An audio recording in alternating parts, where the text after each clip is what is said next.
Joining us is my regular US guest, Professor Simon Jackman. Thanks for your time. That was interesting. You would have thought if someone within Trump's entourage got hold of his social media post instead of him, it would have been a reaching out, because the contest is going to be about turnout. Which set of group of voters can hold their nose the best, the reluctant ones, and vote for their red or their blue person. What did you make of this moment? Will it matter? Am I beating this up a bit? No, I don't think you are, Tom. I think the results show, although the top line is right, Trump trounces Haley nationwide. If you look more closely at the results, you can see some real pockets of concern for Donald Trump, where the contours of the 2020 general election constituency are pretty clear inside the Republican primary results. The suburbs of Northern Virginia, outside Washington, D.C., Haley beat Trump there. In suburban areas of North Carolina, a state that's got a very interesting demographic mix, a lot of highly educated knowledge industry workers around the so-called research triangle. Trump did not do well there either. If you look into these results, and although it's only 20 to 30% that Haley managed to take away from Trump, it's an interesting 20 to 30% when you project ahead to the general election. And the big question, as you teed it up, Tom, where do they go? Does Haley endorse Trump at some later stage in the campaign, or does Trump keep making noises that drives these voters into the arms of a very welcoming Joe Biden?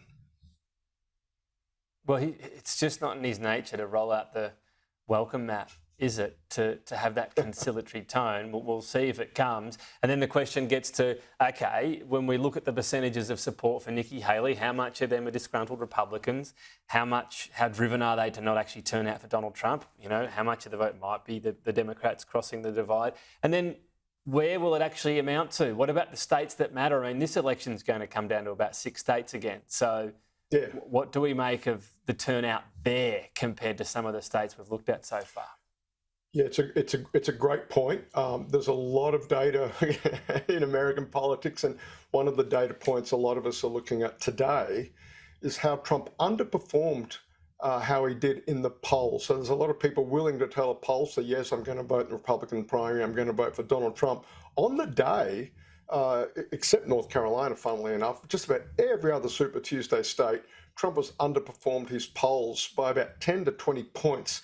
And again, signs that although he's running away with the nomination, projecting ahead to general election implications, is there enough there to get Trump over the line and to win these swing states? The other thing about one swing state in particular, Tom, Michigan, keep an eye on RFK Jr., who may get on the ballot in Michigan. Michigan, of course, on the Democratic side, a state that had a huge number of people voting uncommitted, signaling a protest about where the Biden administration is, in particular with its Gaza policy, and does that, again, I'm thinking of the spoiler candidacy of Nader in 2000 that effectively took the presidency away from Al Gore and gave it to George Bush. And remembering America is first past the post, not a preferential system. And losing a little bit of vote to a third-party candidate can be curtains.